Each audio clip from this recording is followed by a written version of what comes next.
Good evening to all. So இன்றைக்கி நடந்த என்ஐஏசிஎல் assistant mains தான் வந்து ஸோ எப்படி இருந்துச்சு, ஸோ எந்த லெவல் எக்ஸாம் இருந்துச்சு அப்படிங்கிறதான் வந்து இந்த வீடியோவில் பார்க்க போகிறோம். ஸோ இந்த எக்ஸாம் வந்து எனக்கு போட்டிருந்த சென்டர் வந்து பார்த்திங்க அப்படின்னா முத்தையம்மாள் காலேஜ், நாமக்கல்லேருந்து பார்த்தீங்க அப்படின்னா ஒரு 30 கிலோமீட்டர். சேலம்லேருந்து போனாலும் வந்து கரெக்டாக தான், ஈக்குவல் டிஸ்டன்ஸ் தான் வரும். ஸோ சென்டர் வந்து நல்லா இருந்துச்சு. பட் ஆனால் ஒரு சில குறைபாடுகள் இருக்குது கண்டிப்பாக. ஸோ அது என்ன அப்படின்னா இன்விஜிலேட்டர் சைடும் ப்ளஸ் வந்து பார்த்துட்டிங்க அப்படின்னா சிஸ்டம் தான் பெரிய பிரச்சனை. ஸோ மற்றபடி பார்த்துட்டிங்க அப்படின்னா வேறு எதுவும் இல்லை. பட் ஆனால் அதுதான் பெரிய பிரச்சனையே. ஸோ இன்விஜிலேட்டர்ஸ் வந்து ரொம்ப இது என்ன சொல்கிறது, அவங்களுக்கு இப்போ ஐபிபிஎஸ் வந்து கண்டக்ட் பண்ணுற இன்விஜிலேட்டர்ஸ் இது வர்றாங்க இல்லையா, அவங்களுக்கு வந்து ப்ராப்பரான ஒரு ட்ரைனிங் மாதிரி அவங்களுக்கு கொடுக்கணும். ஸோ உள்ளே வந்து எக்ஸாம் எழுதிட்டு இருக்கும்போது ஸ்டூடெண்ட்ஸுக்கிட்ட எப்படி பிஹேவ் பண்ணணும், உள்ளே வந்து சத்தம் போடணுமா, ஏதாவது பேசணும் அப்படின்னா எதுக்காக எந்தெந்த விஷயங்கள் பேசணும் அப்படின்னு.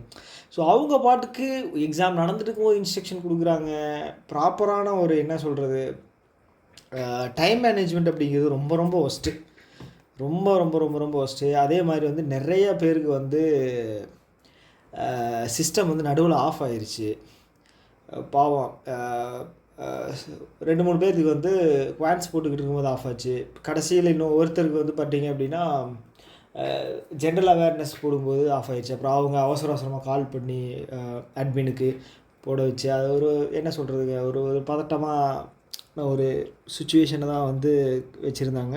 ஸோ அதே மாதிரி இன்விஜிலேட்டர்ஸ் வந்து பேசிக்கிட்டே இருக்காங்க. என்ன தான் பிரச்சனையே தெரியல, தோணுன்னு பேசிக்கிட்டே இருக்காங்க. ஸோ அவங்க வந்து இப்போது இந்த செமஸ்டர் எக்ஸாம் நடக்கிற மாதிரி அந்த ஒரு மைண்ட் செட்டில் இருக்காங்களா என்னன்னு தெரில. ஸோ இது காம்படிட்டிவ் எக்ஸாம்ஸு, டைம் போய்கிட்டு இருக்கு. உள்ளே வந்து இது வந்து ஏசி ஹாலு. நான் இந்த இப்போது நடந்தது எக்ஸாம் சென்டரு. ஸோ அதில் வந்து பார்த்திங்கன்னா ஃபேன் இருந்தால் கூட பேசினா கூட ஏதாவது ஒன்று கேட்காது. ஏசி காலுக்கு போது அவங்க பேசினா வந்து அவங்க பேசுகிறது மட்டும் தான் கேட்குது. ஸோ நம்ம வந்து எப்படி அந்த கான்சன்ட்ரேஷன் வந்து இதாக என்ன சொல்கிறது, கொஞ்சம் கண்டிப்பாக வந்து நிறைய பேருக்கு அந்த கான்சன்ட்ரேஷன் லூஸ் பண்ணுறதுக்கான வாய்ப்புகள் இருக்குது. ஸோ அதே மாதிரி வந்து வெளியில் போகிறாங்க உள்ளே வர்றாங்க, அந்த கதவை வந்து க்ளோஸில் தான் இருந்துச்சு. ஸோ உள்ளே போகிறாங்க வெளியில் வர்றாங்க, திறந்து மூடிக்கிட்டே இருக்காங்க கதவை. அதுவே ஒரு இரிட்டேட்டிங் ஆகிற மாதிரி ஆயிடுச்சு. நான் வந்து கதவுக்கு ஓரத்தில் தான் உட்காந்துட்டு இருந்தேன். எனக்கு அங்கே தான் வந்து போட்டிருந்தாங்க, என்ன இதுன்னு தெரில, துரதிர்ஷ்டமாக என்னன்னு தெரில. எனக்கு அங்கே போட்டு அவங்க உள்ளே வந்து அவர் ஏதோ ஒன்று வந்து ஒரு என்ன சொல்கிறதுங்க, ஒரு இடத்துலையே அவர் நிற்கலை.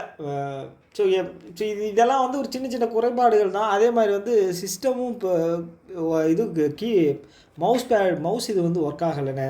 என்னோடய இதில் வந்து பார்த்திங்கன்னா போட்டு அழுத்தி குத்துனா தான் வந்து கிளிக் ஆச்சு.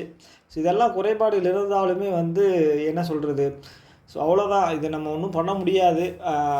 ஸோ காலங்காலமாக வந்து எவ்வளோ பிரச்சனையை வந்து கம்ப்ளைண்ட் பண்ணாலும் ஸோ இது வந்து மாறவும் என்ன சொல்கிறது, ஐபிபிஎஸ் அவங்க சைடில் வந்து பண்ணி கொடுக்குறாங்க என்னென்னு நம்ம சொல்லவே முடியாது. ஸோ இதுதான் வந்து இந்த லக் ஃபேக்டர் அப்படின்னு சொல்கிறாங்க இல்லையா, ஸோ இதுதான் அந்த லக் ஃபேக்டருன்னு நினைக்கிறேன்.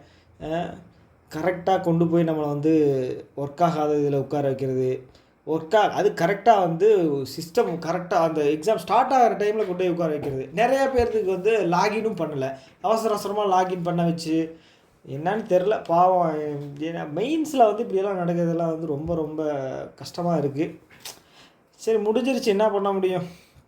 ஓகே, சரி, என்னோடய அட்டெம்ப்ட் வந்து பார்த்திங்க அப்படின்னா எக்ஸாம் ரொம்ப ஈஸியான எக்ஸாம் தான். ஆர்ஆர்பி கிளரிக்கல் மெயின்ஸ் இருக்கு இல்லையா, அந்த லெவலில் தான் இருக்குன்னு வைங்களேன். ஓகே, ஸோ என்னோடய அட்டெம்ப்ட் வந்து பார்த்திங்கன்னா மொத்தம் 152. ஸோ இங்கிலீஷில் வந்து 38 போட்டிருக்கேன், ரீசனிங்கில் வந்து 21. ரீசனிங் கொஞ்சம் வந்து ட்ரிக்கியாக இருந்துச்சு. இன்புட் அவுட்புட் அது வந்து நான் தொடவே இல்லை. ப்ளஸ் வந்து பார்த்திங்கன்னா அந்த டெசிக்னேஷன் பேஸ் பண்ண ஒரு இது வந்து தொடலை. அப்புறம் வந்து அந்த பிளட் ரிலேஷனில் வந்து உட்கார வச்சிருச்சு. நிறையா பேர்கிட்ட ஃப்ரெண்ட்ஸு சொன்னாங்க பிளட் ரிலேஷன் வந்து கொஞ்சம் ட்ரிக்கியாக இருந்துச்சு. ஸோ அதில் வந்து அவங்களும் வந்து டைம் வந்து ஸ்பெண்ட் பண்ணியிருக்காங்க. ஸோ அதே மாதிரி ஒரு சின்ன அந்த இன்இக்வாலிட்டிலையும் அது மாதிரி தான் கொஞ்சம் டைம் எடுக்கிற மாதிரி இருந்துச்சு. ஸோ மற்றபடி பார்த்திங்க அப்படின்னா 20+ போட்டிருந்தாலும் இது ஒரு நல்ல அட்டெம்ப்ட் தான், நல்ல ஒரு இது தான். ஸோ குவான்ஸ் வந்து ஈஸியாக தான் இருந்துச்சு. என்ன சொல்கிறது, 40 out of 40 போட்டுறதுக்கு வாய்ப்பு இருக்குது கண்டிப்பாக.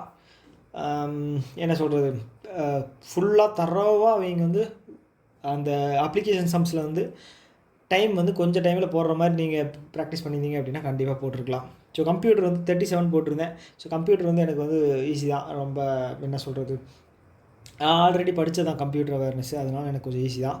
ஸோ ஜிஏ வந்து பார்த்துட்டிங்க அப்படின்னா இதில் கொஞ்சம் மாட்ரேட் லெவலில் தான் இருந்துச்சுன்னு சொல்ல. நிறைய வந்து ஓப்பனான கொஸ்டின்ஸ் இருந்துச்சு. அஜித் தலை வேறு சொல்லக்கூடாதுன்னு சொல்லியிருக்காங்களா? சரி, ஓகே. ஏகே அவரை பற்றி கேட்டிருந்தாங்க. பத்மபூஷன் வந்து எந்த கேட்டகரியில் கொடுத்துருக்காங்க அப்படின்னு கேட்டிருந்தாங்க. அது அப்புறம் டெஸ்ட்டோட Jasprit Bumrah ICC test player அது.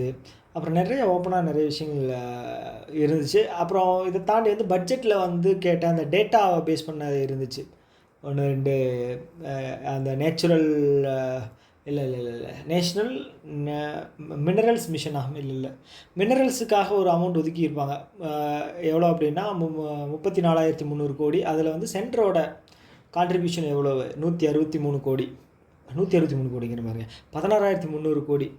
ஓகே. ஸோ இந்த மாதிரி வந்து டேட்டா வந்து ஸ்பெசிஃபிக்காக வந்து வச்சு கேட்டிருந்தாங்க. ஸோ அதனால் வந்து கண்டிப்பாக மாடரேட் லெவலில் தான். ஏன்னா சிஏல தான் அவங்க வந்து சிஏங்கிற ஜென்ரல் அவேர்னஸில் தான் அவங்க வந்து அந்த டைட்னஸ் அப்படிங்கிறத பண்ணுவாங்க. என்ன சொல்கிறது, போன டைம் 148 இருந்துச்சு கட் ஆஃபு. ஸோ இந்த டைமு 152 அட்டன் பண்ணியிருக்கேன். ஒரு கொஷினுக்கு வந்து 1.25. ஸோ அப்படி பார்த்தோம் அப்படின்னா எனக்கு எவ்வளோ மார்க் வருது போட்டு வச்சுருந்தேனே, எவ்வளோ வந்து 190 வருது. ஸோ இதில் என்னன்னு தெரியல அக்யூரசி எனக்கு. ஸோ அந்த உள்ளே நடந்த சில குளறுபடிகள்னால எனக்கு அது பெருசாகவே வந்து இந்த எக்ஸாம் எழுதுன ஒரு ஃபீலே வரல, ஏன்னு தெரில. ஸோ பட்டு இது வந்து நான் நல்லா பண்ணாததுக்கு ஒரு சாக்கெல்லாம் கிடையாது. ஸோ என் ஃப்ரெண்டும் அதே மாதிரி தான் சொன்னான். ஒரு மாதிரி ஒரு பீஸ்ஃபுல்லாகவே எக்ஸாம் எழுதலை. இன்னொன்று என்ன அப்படின்னா, இந்த மைக் செட் வந்து பக்கத்தில் போட்டிருந்தாங்க. அப்பாவுக்கு பிறந்த நாள், அவருக்கு நேற்று பிறந்த நாள், ஸோ இன்றைக்கும் நாங்கள் கொண்டாடுவோம் அப்படின்னு சொல்லி மைக் செட்டை போட்டுக்கிட்டு அதில் போட்ட பாட்டுகள்லாம் பார்க்கணுமே, அப்பாப்பா என்ன ஒரு கருத்துள்ள சாங்கெல்லாம் போட்டிருந்தாங்க. ஸோ அதெல்லாம் கேட்குறக்கே சரி, ஓகே. எவ்வளோ காரணம் சொன்னாலும் இதுக்கெல்லாம் காம்பன்சேஷன் கொடுக்க போகிறாங்க. சரி, ஓகே. ஸோ இதுதான் நான் உங்கள்கிட்ட சொல்ல இது பண்ணது. ஸோ நம்ம வந்து இப்போ வந்து என்ன தான் வந்து நிறைய டிஃபிகல்ட்டிஸ் வந்தாலுமே வந்து அந்த டிஃபிகல்ட்டிலையும் வந்து நம்ம வந்து ஒரு ஒரு ஒரு ஒரு சேஃப் ஒரு ஸ்கோர் எடுக்கிற அளவுக்கு வந்து நம்ம ப்ரிப்பேர்டாக இருக்கணும். ஸோ அது வந்து அப்கமிங் எஸ்பிஐ கிளரிக்கலில் வந்து கண்டிப்பாக எஸ்பிஐ கிளரிக்கல் பிஓ வருது இல்லையா? ஸோ அதில் வந்து இருக்கணும். அதுக்காக வந்து நம்ம அடுத்த 40 நாள் கடினமான உழைப்பை வந்து போடணும். ஓகேங்களா? ஸோ மறக்காமல் அதை மனசில் வச்சுக்கிட்டு படிக்க ஆரம்பிங்க. ஸோ 2 நாள் கழித்து நான் வந்து அதோட கம்ப்ளீட் என்னோடய ப்ரிப்பரேஷன் எப்படி நான் கொண்டு போக போகிறேன் அப்படிங்கிறத வீடியோ போடுறேன். ஸோ அது உங்களுக்கு யூஸ்ஃபுல்லாக இருந்துச்சுன்னா நீங்களும் அதை யூஸ் பண்ணிக்கலாம். ஓகேங்களா? ஸோ இந்த வீடியோ சொல்ல வந்தது அவ்வளோதான். ஸோ இன்னொரு வீடியோ மீட் பண்ணால் டாட்டா பை.